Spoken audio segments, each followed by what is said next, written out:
Queridos irmãos, boa noite. Que Jesus abençoe a todos. Allan Kardec, o ícone da codificação espírita, na questão 344 de O Livro dos Espíritos, irá indagar os nossos irmãos superiores, fazendo aquela pergunta que servirá às nossas reflexões da noite.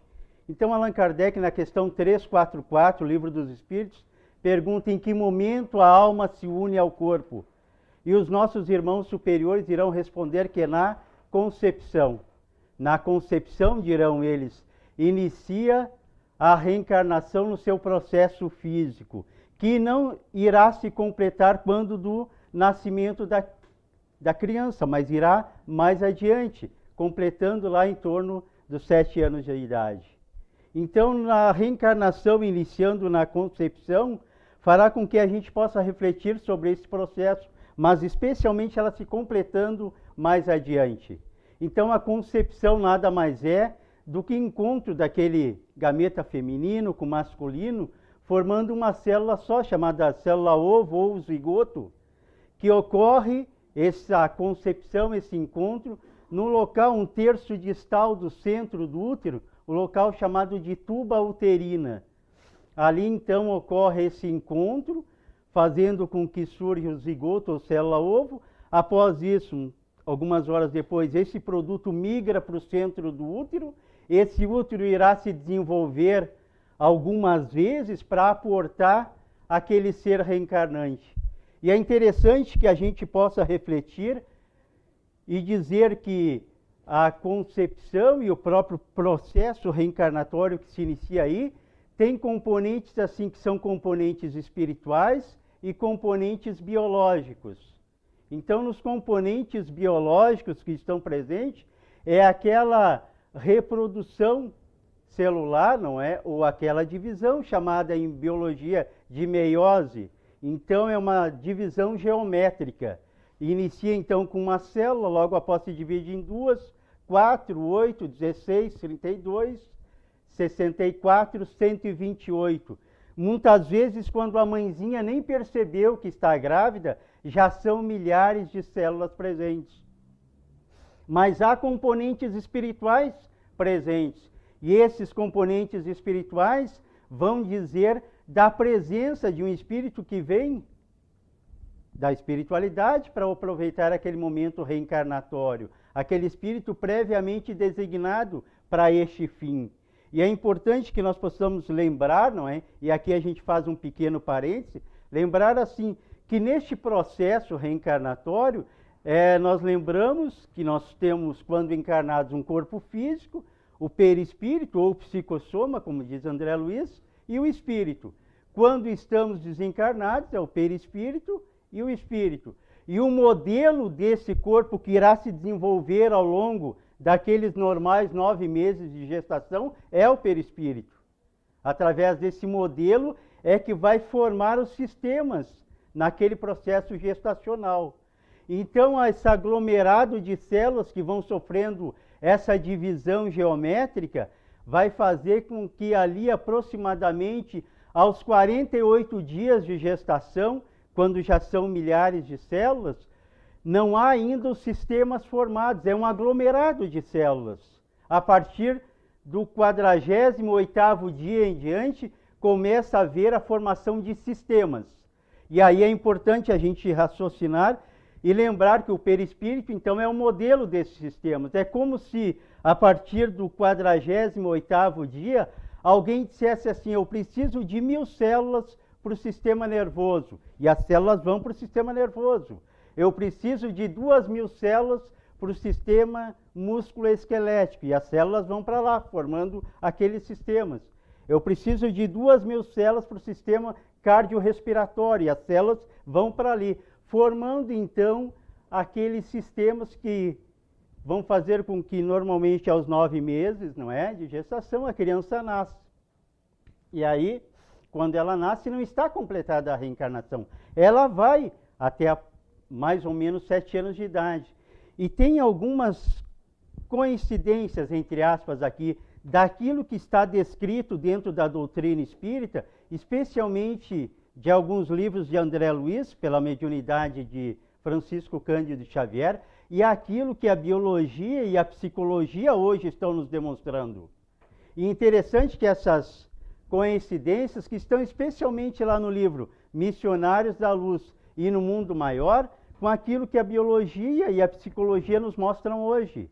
E interessante também observar que estes livros de André Luiz foram escritos, não é, lá no século passado, na década de 40, 50, quando não tinha scanner cerebral, tomografia computadorizada, não tinha nada de ciência em termos de tecnologia que hoje nós podemos aproveitar e utilizar para demonstrar aquilo que a nossa querida doutrina já demonstra dentro daqueles livros que nós citamos. Então é importante ressaltarmos que essa reencarnação vai se completar ali mais ou menos 7 anos, e tem 3 fases importantes descritas hoje pela ciência que comporão esses primeiros anos de vida da nossa criança reencarnante. Então a primeira fase vai de 0 meses a 6, a segunda dos 6 aos 4 anos de idade e a terceira dos 4 aos 7 anos. Mesmo que rapidamente vamos procurar descrever essas fases. Então a criança nasceu, não é? Ela vai iniciar a primeira fase, que vai de 0 meses a 6 meses de idade. E que fase é essa? É aquela fase em que a criança começa a formar o seu eu, começa a ter a certeza do existir. E nós que temos crianças pequenas, ou já tivemos, podemos observar a nossa criança nessa fase. É aquele momento em que ela começa a mexer o bracinho, a mão, e ela vai sorrindo porque percebe que ela mesma pode fazer um movimento. Ou ela mexe com o pezinho, ou ela vai puxar objetos. Então esta fase ela está se descobrindo, está formando o seu eu, a sua certeza do existir. Porque quando ela nasce, a criança não consegue diferenciar em nada ela do resto todo que está ao seu redor. A partir dessa formação do eu, que é importante para o seu psiquismo, que vai ser desenvolvido ao longo da sua existência, ela começa a fazer uma diferenciação entre ela e todo o resto. É a única diferenciação que ela faz entre ela e todo mais pessoas e ambientes que a rodeiam. E daí inicia a segunda fase, que vai dos 6 meses aos 4 anos de idade. Essa fase é muito significativa. Por quê? Porque é a fase que começa a se estruturar o sistema nervoso central a nível de encéfalo. Fica mais harmonizado, uma estrutura mais adequada neste momento ao final dessa fase. E essa fase também é significativa porque começa a se formar, com a estruturação do sistema nervoso, começa a se estruturar o centro da memória. E por que o centro da memória é importante? Porque a partir daí há sim uma diferenciação entre ela e as outras pessoas e o ambiente. Então, quando se estabelece o centro da memória, a gente pode começar a observar a nossa criança. A nossa criança era aquela que ia, por exemplo, no colo de todo mundo. Qualquer um pegava ela ia tranquilo, não estranhava. E daí a gente começa a perceber que ela estranha as pessoas. Porque ela vai ver umas pessoas que ela vê todos os dias, algumas pessoas que ela vê ocasionalmente e outras que ela vê raramente. Ela vai ter uma reação em função desta pessoa ou daquela outra. Por quê? Porque se está formando o centro da memória. E daí então inicia a terceira fase, que vai dos 4 aos 7 anos de idade. Se na primeira fase ela formou o eu, né, a sua certeza do existir, na segunda fase estruturou o sistema nervoso central a nível de encéfalo e formou a memória, a terceira fase ela é bastante significativa, porque vai ser a fase em que ela vai começar a harmonizar e trabalhar com os sentimentos, as suas emoções. Então vai ser aquele momento que, além do sentimento e emoções, ela vai começar também a harmonizar toda a sua produção química a nível de encéfalo, a nível do sistema nervoso central. Produção química essa que vai estar presente durante toda a nossa vida. E além dessa produção química, há uma produção elétrica de harmonização. E como é que vai funcionar isso com a nossa criança? Ela vai ser aquela criança assim, ó, que vai chegar ela pequenininha, de 4 a 7 anos, vai chegar da escola ou da creche e vai dizer assim: mamãe, eu gosto muito daquele amiguinho, mas daquele outro lá eu não gosto mais, ou não gosto tanto. Ou eu te amo. Então ela começa a refletir e falar sobre as suas emoções. Também nesta fase, a nossa criança, em harmonizando a produção química e a elétrica a nível do sistema nervoso central, ela, por exemplo, vai reconhecer um objeto, um brinquedo. Está vendo ali um carrinho, ela sabe que é um brinquedo, pelas interações químicas do seu cérebro. Mas daí o brinquedo ele é azul, ela vai dizer assim: olha, eu prefiro o amarelo. Ela vai começar a falar das suas preferências. Então, chega neste momento, 7 anos, mais ou menos, a gente vai dizer assim que ela completou a reencarnação. Mas por que 7 anos? 7 anos não é um número cabalístico, não chegou não. Por quê? Porque há toda uma formação da nossa criança que se completa ali, os seus sistemas estão completos. A partir dali, ela vai crescer. Então é um momento importante. E nós temos hoje vários estudos na área da biologia e na área da psicologia que comprovam essas interações no processo reencarnatório, que a nossa querida doutrina já coloca há algumas décadas. Então tem estudos importantes que ocorrem a partir daí. Um deles é uma história que Divaldo Pereira Franco conta, que é uma história verdadeira, mas que também é utilizado num livro escrito por uma psicóloga americana chamada Ellen von Bach, foi traduzido ano passado aqui para o português. Ela então conta algumas histórias relacionadas com essa fase de reencarnação, nesses primeiros anos.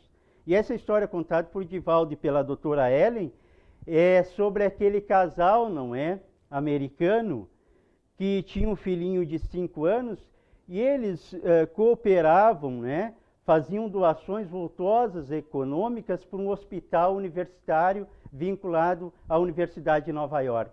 Então aquele casal, não é, fazia esse tipo de ajuda àquela instituição, e chegou num determinado momento que a esposa deste homem, né, ficou grávida, e ela teve uma gestação muito difícil. Foi muito complicado aquele processo gestacional, tanto é assim que a criança, que era uma menina, nasceu prematura. E essa criança nascendo prematura, isso aconteceu na década de 60, qual era o tipo de tratamento predominante quando a criança era prematura? Ela quer aquela ideia assim de que se devia colocar a criança numa UTI, numa incubadora, afastada de todo mundo. Por quê?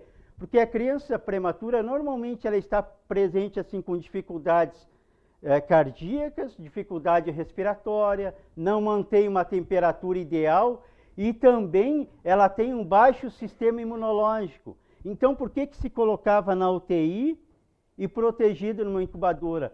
Para que ela não tivesse nenhum acesso a vírus e bactérias, porque o seu sistema imunológico estava deprimido. Então, quando alguma enfermeira tinha que fazer o tratamento com aquela criança, ela colocava toda uma roupa especial, ia lá e manipulava a criança. Então essa era a ideia que se tinha na década de 60 sobre tratamento com criança prematura. E para essa menina foi feita esse tipo de tratamento. Mas daí passou um dia em tratamento, 2, 3, 4, no 5º dia o médico percebeu que a criança não estava tendo nenhuma melhora. Chamou os pais, não é, disse assim: olha, infelizmente nós estamos fazendo tratamento, mas não há melhora alguma. Provavelmente ela vai morrer até amanhã.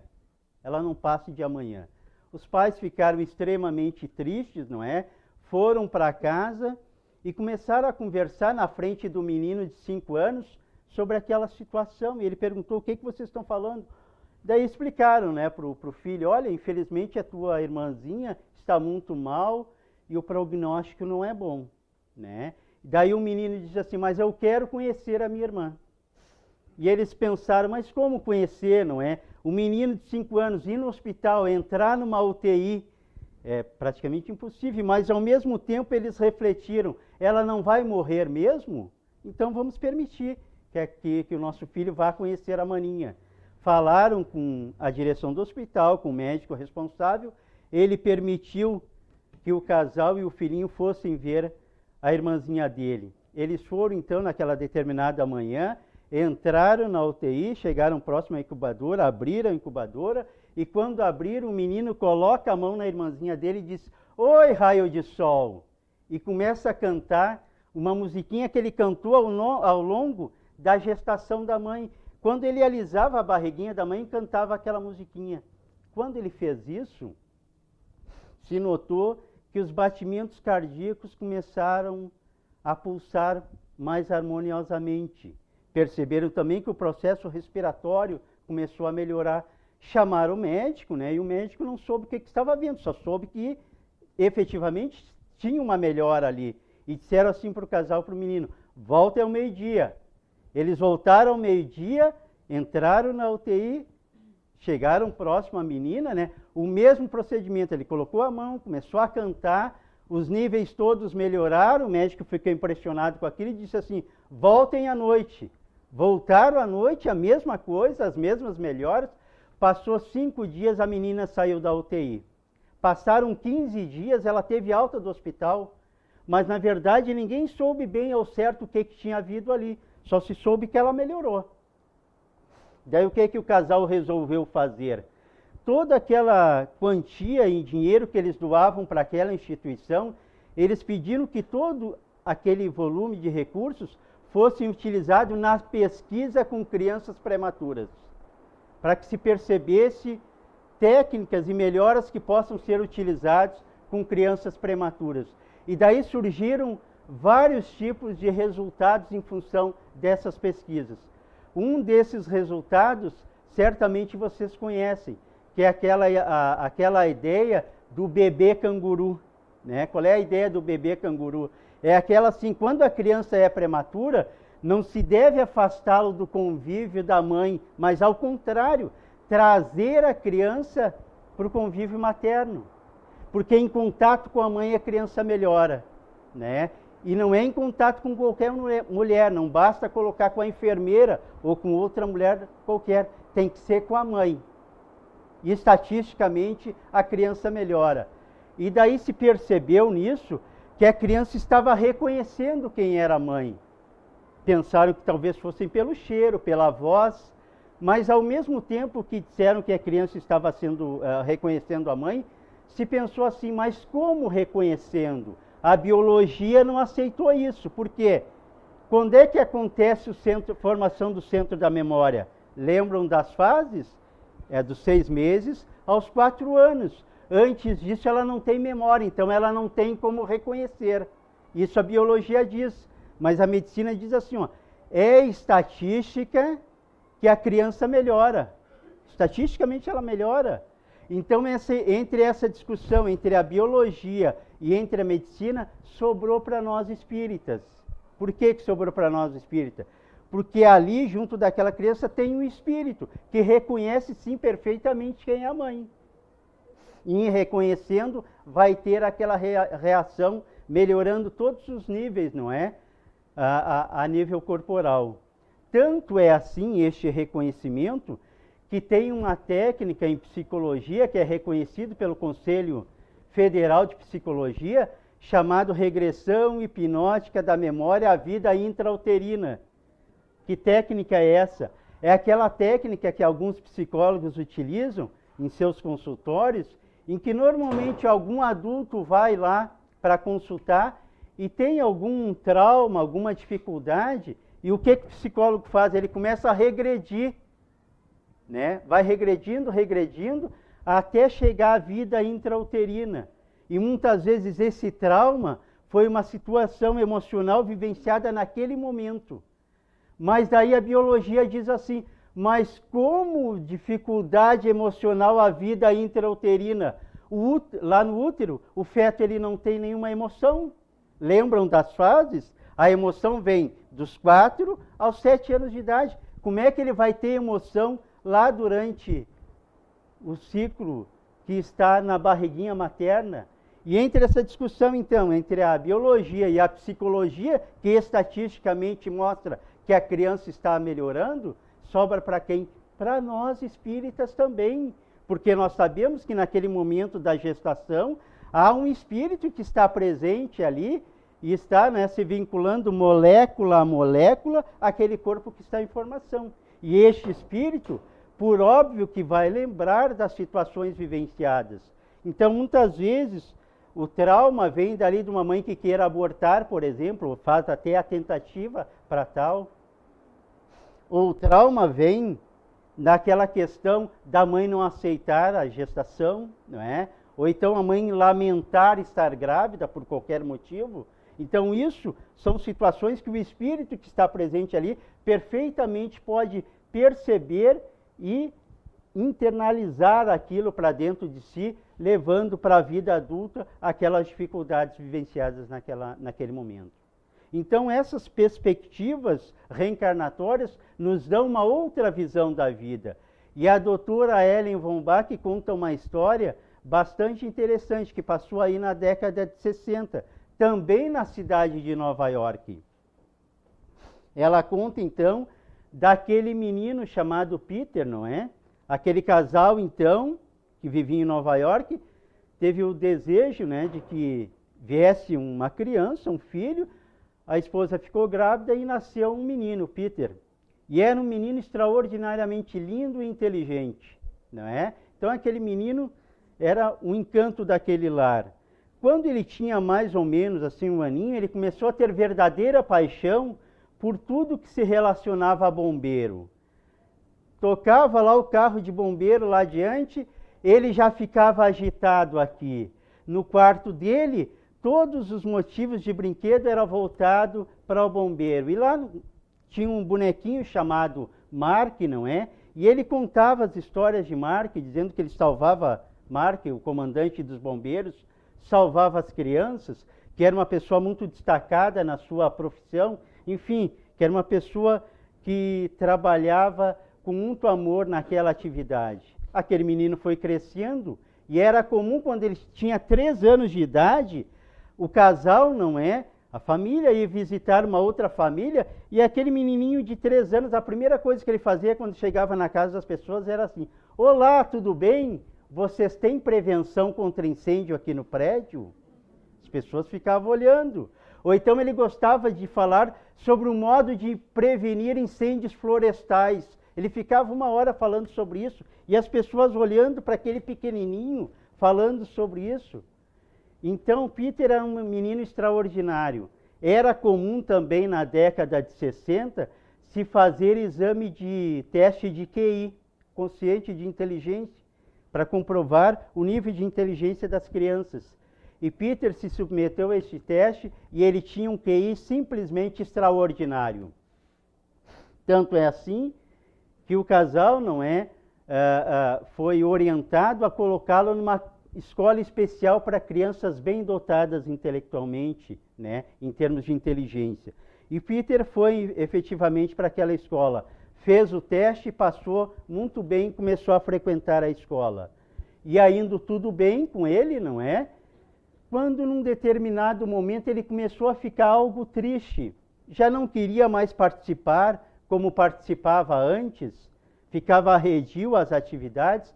Daí os professores chamaram os pais e perguntaram: está havendo alguma dificuldade em casa?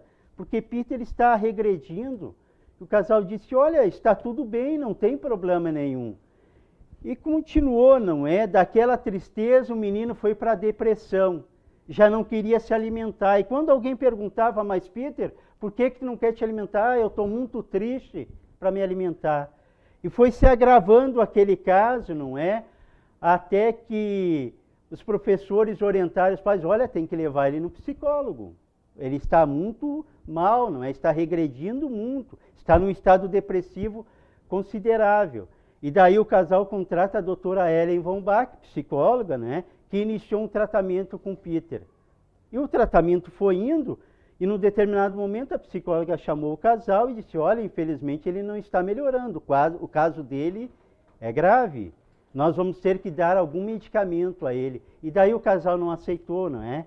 Porque medicamento dessa área psiquiatra, não é? Para uma criança não é muito adequado. Então o casal não aceitou. E daí a mãe do Peter disse assim, deixa eu falar com ele, ele vai ter que me dizer o que está vendo. Chamou um menino, colocou ele sentado ali e disse, Peter, tu vai me dizer o que está vendo, por que tu está assim? Algum coleguinha está te maltratando na escola? Algum professor está sendo inadequado contigo? Tu vai me dizer. E ele dizendo que não era nada, não era nada. Como ela deu um duro muito grande nele, não é?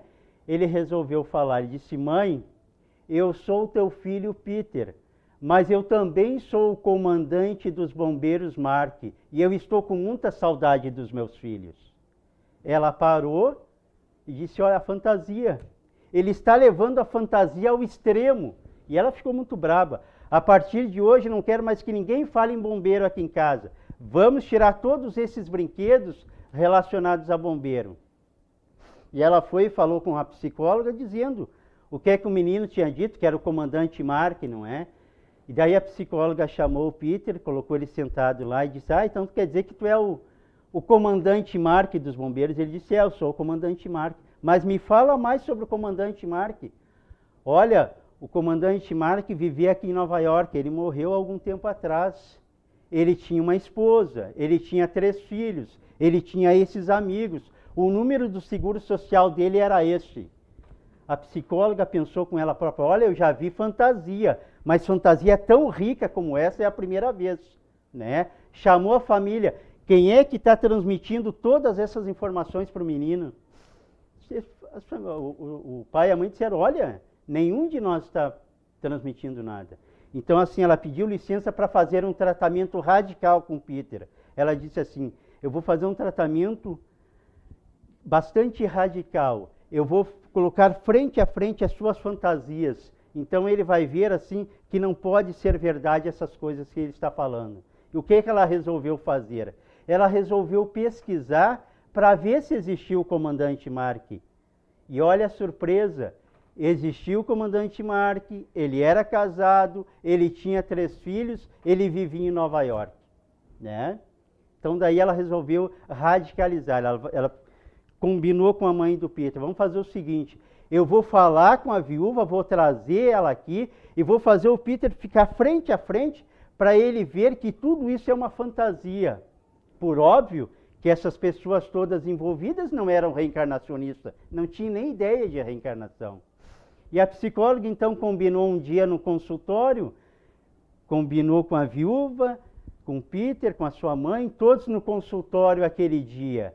Daí quando o menino está chegando, está a viúva lá, ele diz, oi fulana, diz o nome dela, pergunta pelos filhos, fala da vida em comum dos dois, pergunta pelos amigos, né? E ela tinha, a viúva tinha um sinal na parte interna da coxa que só os dois sabiam, ele faz referência a isso. Ela fica perplexa e diz, olha, eu não sei o que está havendo aí, mas esse aí é meu marido, né? Esse é o meu marido. E a partir daquele dia, Peter ficou mais tranquilo, porque a grande preocupação dele eram os filhos. E ele ficou mais tranquilo. Só que ficou um pouco estranho, né? Porque aquele pequenininho de vez em quando dizia assim, mãe, liga lá para a viúva e pergunta como é que estão os meus filhos.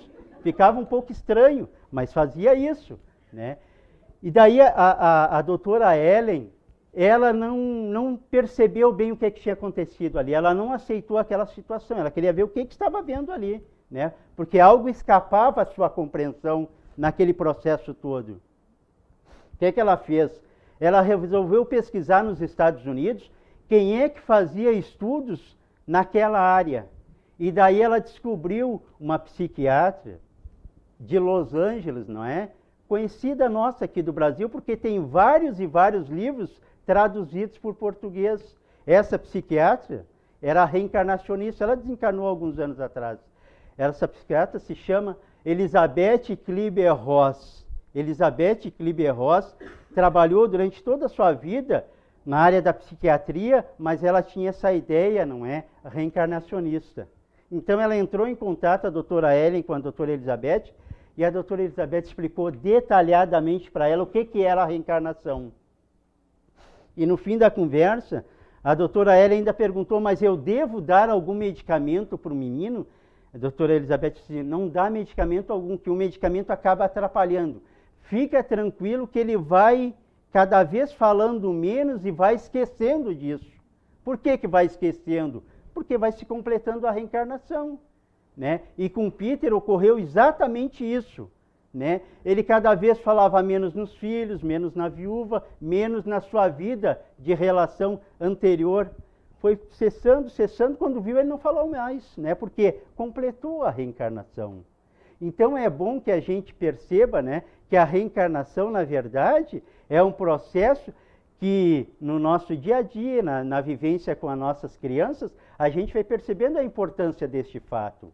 E a doutora Ellen, né, von Bach ainda conta uma outra história, né? Ela conta várias histórias, mas uma rapidamente assim, ela diz assim, de um casal sul-coreano.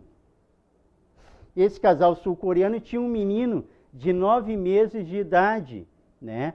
O menino, então, o casal vivia na capital da Coreia do Sul, não é? Ele, o marido, um grande empresário.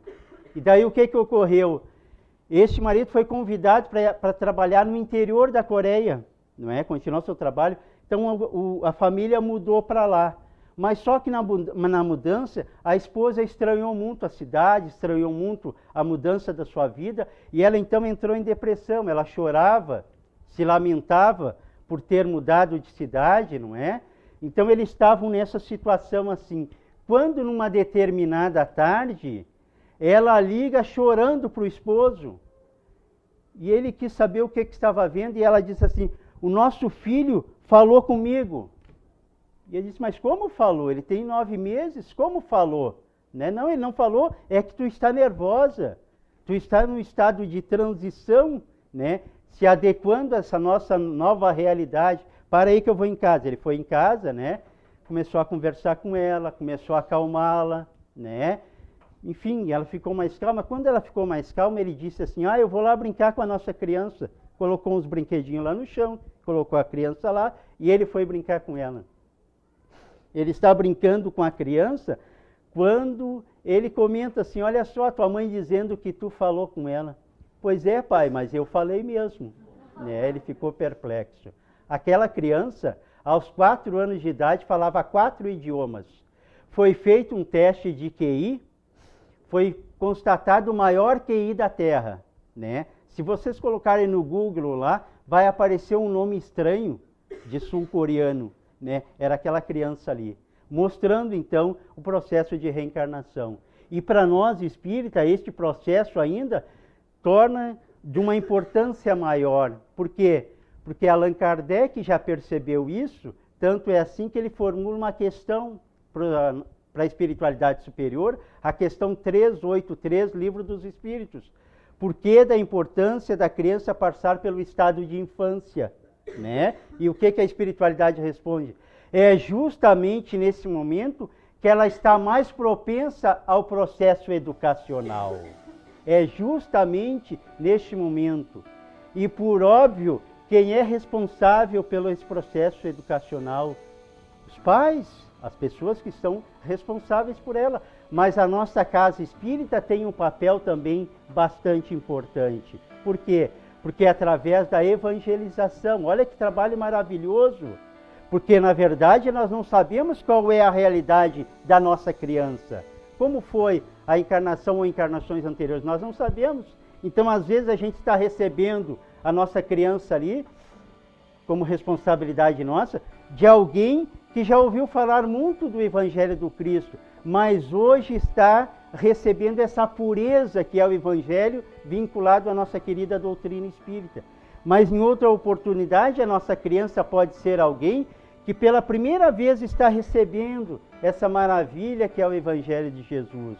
Então vamos aproveitar efetivamente este momento, não é? E conduzir a nossa criança aos resultados que vão caracterizar a verdadeira moral, que é aquela vivenciada pela nossa querida doutrina espírita.